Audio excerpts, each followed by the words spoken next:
Dr. Iyer, I am so honored to have you on my show today. I'm going to just dive right in. Tell me a little bit about your life journey towards empowerment. I was born in Mumbai and I grew up in eastern India, a small town called Jamshedpur. The uh, growing up, it was a classic Hindu household. I learned yoga. You ever seen the movie Karate Kid? Of course, I Yeah. love that movie. It's So a classic.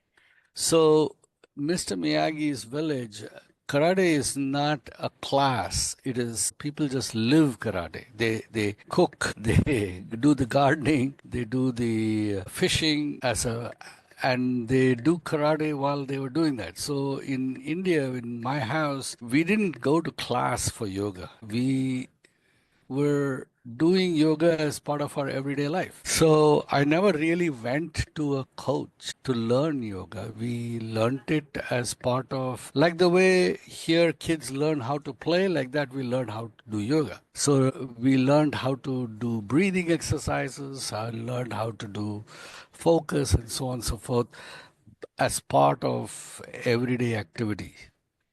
I love that. It's Yeah. it's basically you instilled and you have this organic way of having that child's mindset of staying present in the moment. Yeah, but it was not ever taught to me that that was the way it needed to do that. Initially, we were taught how to do it as part of like the way you teach a child to go and brush your teeth. So like that, it was taught. The value of it was not taught. Like for example, when you teach a child to brush your teeth, you don't tell the child that you're going to not have cavities.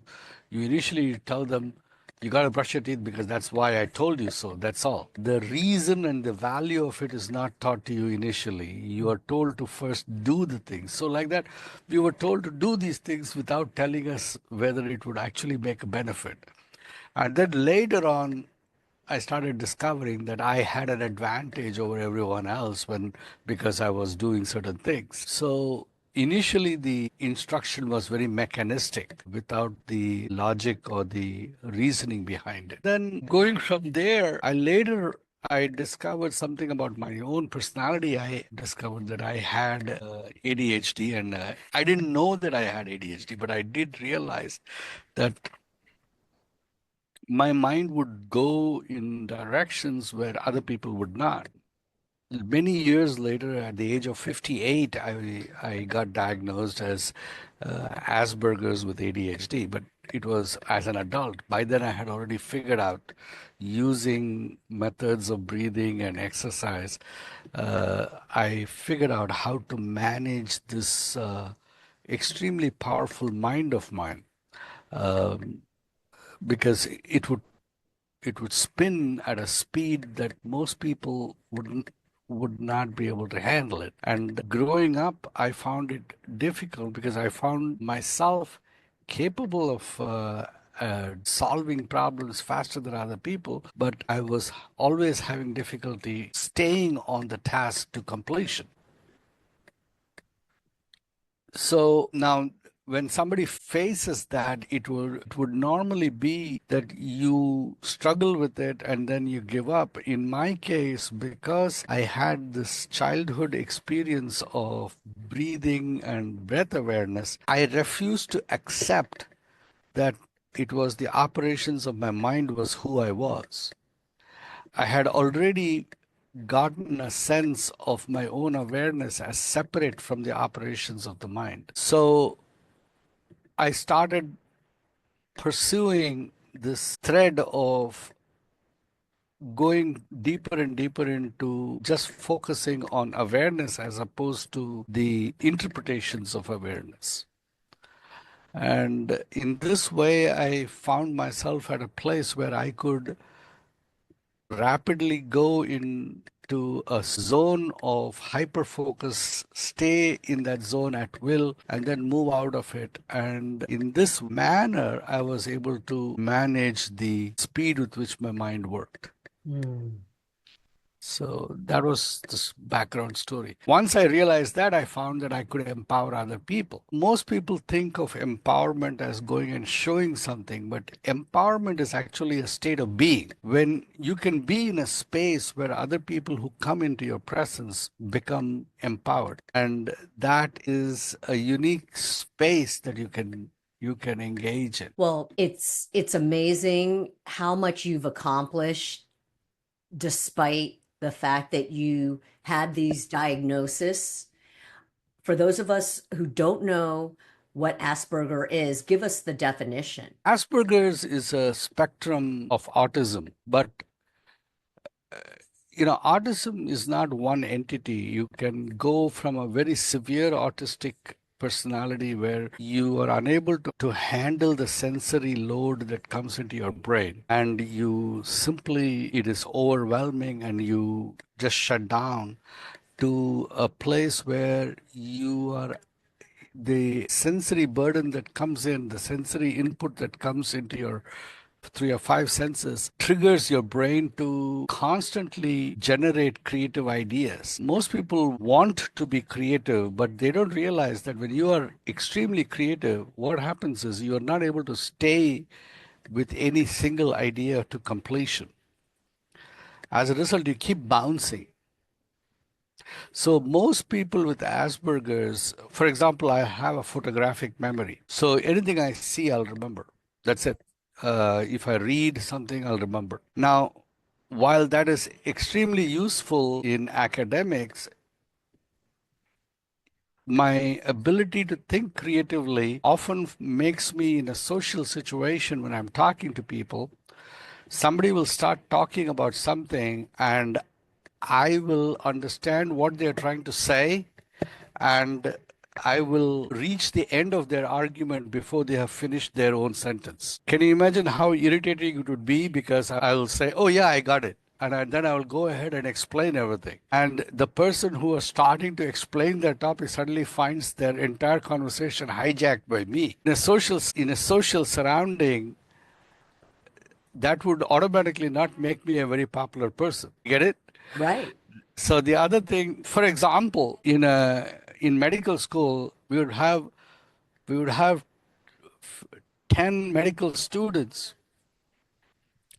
and the teacher would ask the ophthalmology resident, the eye doctor resident, a question that is specific for their discipline.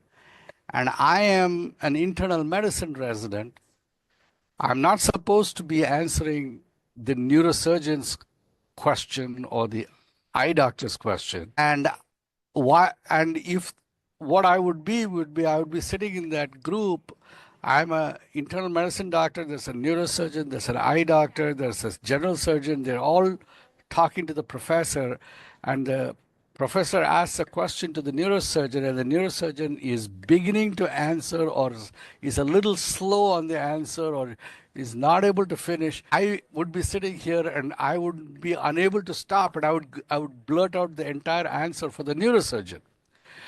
Now, two things happen. One is that's my Asperger's mind working. But the other thing was, everyone would get upset because I'm not supposed to know what a neurosurgeon knows. But because I had a photographic memory, I would know everything about every other thing. So growing up, that put me into a lot of trouble. All right. That's number one. So how do you think kids would get back at me? They would get back at me by trying to bully me. Mm, They, see. so so social interactions became difficult. So people will think, "Oh my God, you had a creative brain. Wasn't that wonderful?" No, it's not so wonderful, because what happens is society is not necessarily very forgiving Forgiving. to diamonds. They would rather be happy that you were just a cut piece of glass. That's a problem that growing up, and it takes a long time developing a sense of comfort with your own exceptionalism. So it took me a long time to get comfortable with the fact that I am better than everyone else, and I didn't have to apologize for it. But growing up as a kid, I would try to apologize all the time for being good. for being very good. So it takes a long time to grow into your own self, to grow into your own exceptionalism. When you are exceptional, there's no getting around it. You're exceptional, but you have to fit into a society that is not exceptional, and then you begin trying to apologize for being good, for being very good, for being smart. Well, I'm sorry, but that's just the way it is. So you go through this growth phase, which is not very comfortable at all. Mm-hmm. But later in life, the exceptionalism, my ability to cross disciplines, allowed me to be create a lot of things. Like I have created medicines that apply to veterinary situations as well as humans, and so I built factories. I've built so these are things that you don't expect one person to be able to do all of that, and that's exactly what I did. But Right. that's it. Right. Well, it's so fascinating. You've accomplished so much, and I know just talking to you today will just scratch the surface. So it's probably like I'll have to invite you back, but I want, obviously you were high functioning enough Correct. to overcome a lot of obstacles socially because you were able to produce so much for the masses. So, talk us through the process of consciously choosing the narrative. So every one of us has two aspects to our persona. You're able to perceive reality, and then you have the ability to make a story out of it. Mm, Right? The perception of reality is the function of your five senses.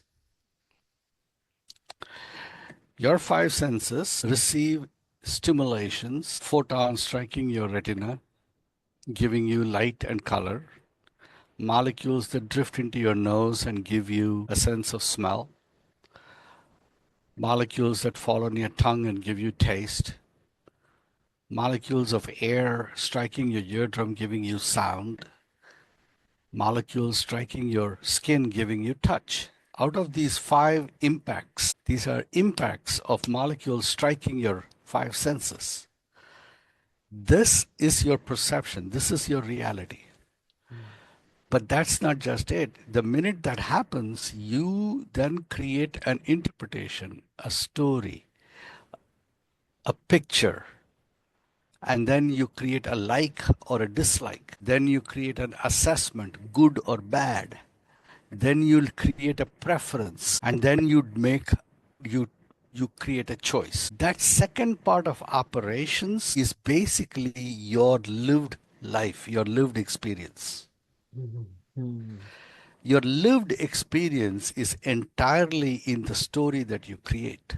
mm, mm, Your observed experience is just the perception. mm, Most people end up living only in the lived experience. They lose the ability to observe. But joy, happiness, and satisfaction is not in the created, interpreted experience, the lived experience. It is in the observed experience. I'll give you an example. A woman experiences a kiss. The observation, the experience, the perception of the kiss is where the joy is. The memory of the kiss is not where the joy is. But I tell people in my workshops, all of you have been kissed only once. Your first kiss is the only time you actually observed it. After that, every other kiss after that, you have been describing it. mm. Fascinating. So most people, they forget how to live in the experience. They Hmm. they live in the memory. They live in the story. And living in the story is like going to a restaurant and instead of actually enjoying the meal, trying to eat the menu. The menu is the description of the meal. Right. The meal is the experience of life. Yeah. People don't spend time in the experience, they spend time in the description. And Wow. the ability to discover purpose, meaning, and getting empowered is to be able to dissociate yourself from the description and move towards observation. When you sit in a yoga situation and Mhm. you spend your time observing, like watching your breath, that is observation. Yes, it is. The Japanese tea ceremony is an observational exercise. Yes. It is actions, but it is entirely observed. There's no description going on. Hmm. A Zen koan is an observational exercise. Some people go into observation doing a painting. Some people go into observation doing mathematics. Some people do go into observation doing writing. But it is only when you are in observation, where you are just experiencing without creating an interpretation, that you actually are free and enjoy yourself. Now, we are right now in a society that pushes us all the time towards the description. You got to post it on social media. That's the description. That is not the reality. When you take a selfie picture before an ocean and post it, you are not really living the expanse of the ocean. You are living the description of that. That's Absolutely. There's a distinct. and the people are forgetting to live. They are so busy describing life Mm-hmm. that they don't live life. And Exactly. living life means you have, so the mind that you have, and I learned it at 22. I met a monk who's I had these conversations with this monk, and he said, did you have a good bowel movement today? And I said, yeah, I did have a good bowel movement. I said, and then he said, are you concerned about your bowel movement after you have evacuated your bowels? And I said, no. And I was wondering where the conversation was going. So then he said, your digestive system took food that you ate yesterday and it converted that food into energy for your body. It converted it into blood and bone and tissue. And some part of the food, your digestive system converted it into excreta.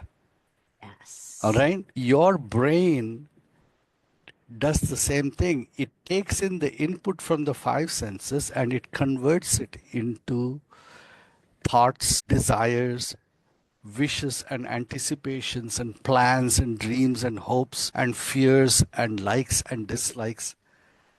All right. All of that is excreta.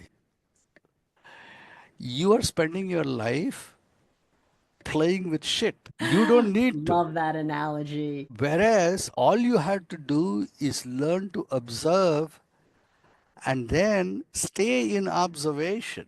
Exactly. And you can stay in observation and watch your body do all these operations, make thoughts up, ideas up, and all that, and then decide which one of these thoughts you want to play with today, but you stay all the time in observation. And that monk, he showed me that day, at the age of 22, he showed me that the state of observing is actually who you are. Mm, so powerful. So powerful. It's been said that 95% of us consistently live in the past. And in order to create a new life, we need to know what we want to do and we need to get out of the unknown. So many of us are stuck and it's the unknown where the gifts are. So discuss with me about the inner chatter and how that can hinder our genuine presence and happiness. So the inner chatter is something that is an automatic observation, automatic process of your body, just like digestion is an automatic process. So the inner chatter goes on right now in you, in me. Because right now when I'm speaking, you are hearing me, but there's also you're also have an inner voice that is telling you what you're hearing. So you're only partly listening to me, partly listening to your own voice telling you what you're listening, right? You can't shut that inner chatter off, but you can ignore it. Like street noise, you can ignore it. So the problem is everyone says you have to go to the state of no mind. It is impossible to go to a state of no mind. It's impossible to go and say, I want to become thoughtless.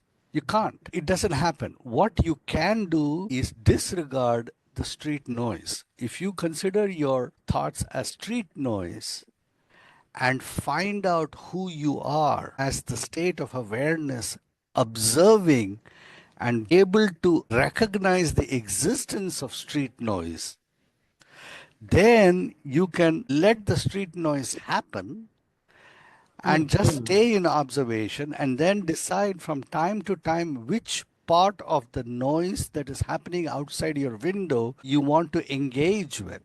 Yes. So that is how you have powerful. That is when you have power. Yes. So then you just sit and you're okay doing whatever you're doing. And then once in a while you say, okay, I have this idea that pops up and I want to see whether this idea can fit into what I'm trying to create right now. You can decide which one of the random thoughts that pop up is in alignment with the goal that you have decided for Mm. your next 5 minutes or next 5 hours or next 5 days or next 5 years, and then use that thought and say, okay, I'm going to give this thought attention. So people don't really have control over their attention. They their their thoughts have control over their attention. Yeah, But when you have control over where you direct your attention, then automatically you can pick and choose which one of that street noise you want to play with. exactly. And I was just going to add to that, people can do things to you and say things to you, It won't but you work. choose. You choose what affects you. You choose how you feel. Yeah, You it's choose like your street noise. response. It's like street Exactly. noise. Yeah, It's like you're sitting in this room right now, and I see outside your window there's a street, and there's somebody going past that street who yells at you and abuses you from the street. So, let's say a drunk is walking by and he's just yelling nonsense at you. All right. You can just ignore it because it's like street noise. So like that, you just use the same thing in your head. exactly. Choice is the most powerful thing that we can have in our lives. So, talk to us about the work you do with people through ruthless compassion. That's so fascinating to me. So when you start working with people in this area of getting them to give up their attachment to the street noise of their minds, to the chatter of their minds, initially they will fight that a lot because they're not comfortable Mm. knowing any state of existence other than that. Mhm. And so you really have to put them into scenarios where they have no escape from it. So when you're doing that, you can be hard on them. You have to be hard on them. But at the same time, there's a lot of compassion. And Mm. that's what I call ruthless compassion because you're compassionate to them for the possibility that they are, not for the trapped person that they are right now. Mhm. It's like an animal caught in a trap. If you find a wild animal that is caught in a trap and you go trying to release it, and the trap has caught its foot, and if you try to go near it, the wild animal is going to try to bite you Mm. because it does not realize that you are there to free it. All right. And So, like that, when you are dealing with people who are invested in the street noise, who are addicted to dealing with that, they will fight long and hard against being set free. And then when they are set free, they say, "Oh boy, I didn't realize that this was possible." Brilliant. Love it. Yeah. Love it. So I love to ask my guests a certain list of questions. And the first one is, what does prayer mean to you? Observation is prayer. Just staying focused upon just the experience of life as it comes to you, that is prayer. So powerful. Love it. What does self-care mean to you? I want to say one more thing about prayer. Yes, please. When you actually pray to another being, you are not really praying in the most powerful sense, because the other being is a construct of your chatter. It's a created entity. You imagine another being as such and such, such and such, such and such, and then you start having a dialogue. So that is a description that you create, and then you are interacting with that. That is not prayer. Just being in a state of observation, allowing whatever is coming in to come in without putting a request out there, is actually So good. prayer. Brilliant. So brilliant. Yeah. So tell me, what does self-care mean to you? When you are anchored in observation, you are caring for your own self, because everything else only moves you away from yourself. Mm. So all those operations of your mind that creates all these explanations and descriptions and all that, they take you away from the state of being your own self. Your own self is basically just observation without any description or any, just observation. See, in my workshops, I get people to sit, I'll get two people, and I'll ask them, one person to describe something of their own life, and the other person to listen, not to hear, but to listen as a space. Can you listen to the other person as a space of listening rather than trying to actually understand what they are saying? Don't try to understand. Just listen as a passive space. Imagine yourself as a box where that sound is just coming in. You don't need to understand, you don't need to describe it, you don't need to comprehend what they are trying to say. Doesn't matter. Just listen. Yeah, so Listen. powerful. So for the other exercises, can you see each other? Can you see the other person as a space? Like, can you be a space of seeing where the other person comes into the space and you see the other person, all of that other person, not just their nose or the eyebrow or the in one shot. Most people find it difficult initially Yeah, because they are so used to focusing on one feature.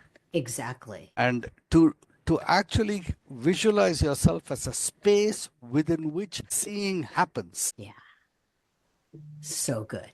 And I say, okay, right now, and the way we do the exercise is like, I can ask you, Lisa, now you right now are seeing me with your eye. Now I want you to sit there, and I want you to move your vision behind your eyebrow, behind your eyelashes. Now, don't agree. Do the exercise with me right now. I want you to experience it.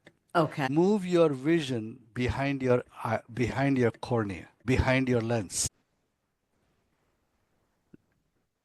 I want you to lose the boundary of your eye now. Move deeper into your head. See me as a space within that head. Move deeper. Lose the boundary of your face. Lose your own face boundary and see the other person as within the space of your seeing. People do that and they'll shake up and say, I can't do that. But they recognize that that kind of thing exists. Wow. That just gives me the chills. Yeah. And you can do that with your hearing. Yeah. You can do that with your sense of touch. Touch somebody and then experience yourself going into that other person. Mm. Imagine what power you could develop if you develop that skill and then you go into a crowd and you shake hands with somebody for the Yeah. first time. And at that time when you shake hands, you actually experience that other person with your whole being as Yeah. you're touching the person. When you do those kind of things and develop skill in that, you can move people just by your presence. Yeah. You don't need to speak. They experience freedom just coming near you. So powerful. Truly so powerful. It's like thinking in another dimension. Brilliant. It is, but it is not thinking as much as being in another Being. Mm. dimension. Yeah. Thinking is still in the realm of your Right. street noise. Yeah. Thinking is in the realm of description. It is actually feeling and being. Yeah. Yeah. Brilliant. Brilliant. Most people are not comfortable feeling. No. No. And In fact, they will escape everything to be not not have to sitting feel. still and not to feel. And so they escape by not sitting still, by not being with And and themselves. and that is exactly what Yeah. when I use Yeah. ruthless compassion, I Yeah. force them to sit still, Love force it. them. So that's where ruthless compassion comes in. That's so beautiful. They fight not to confront freedom. Exactly. Yeah. Exactly. Brilliant. So, as you know, my podcast is based on dismantling beliefs and thought patterns. I know we've talked a lot about concepts and ideas, but what specifically dismantled your belief system and what was this awakening like for you? That happened when I was 22 with that monk. Um,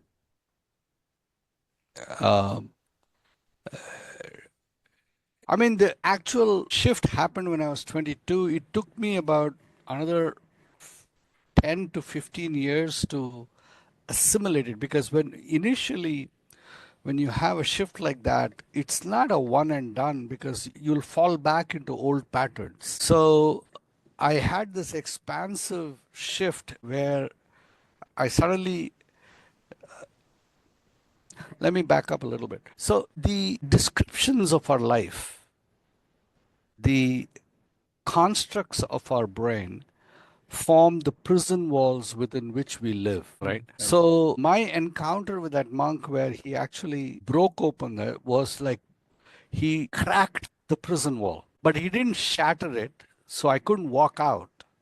But just by the fact that he cracked it, and I could see now the space of freedom beyond it.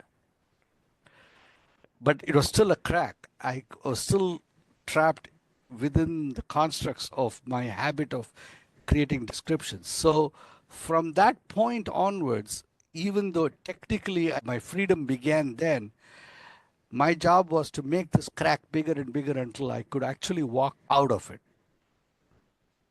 But once you're able to walk out of it, then you're free. You can choose to stay in observation and choose to walk back and use some of the constructs for your purpose. And you do that. So the masters of the world, they are free to walk on both sides of the boundary of existence. Existence contains both. People get to the idea that somehow they have to stop using the constructs that they create.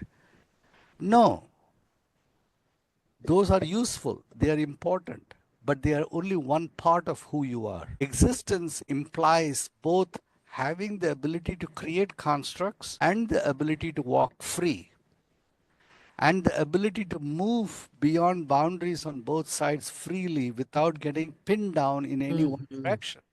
The act, the initial experience at the age of 22 of actually being set free by the monk gave me a taste of what was possible. And then from then on, it took me about 10 or 15 years to open the constructs wide enough for me to just walk freely past. And from that point onwards, it was just a matter of using my gifts in my field of work and so on and so forth until finally I came to a point where I said, you know what?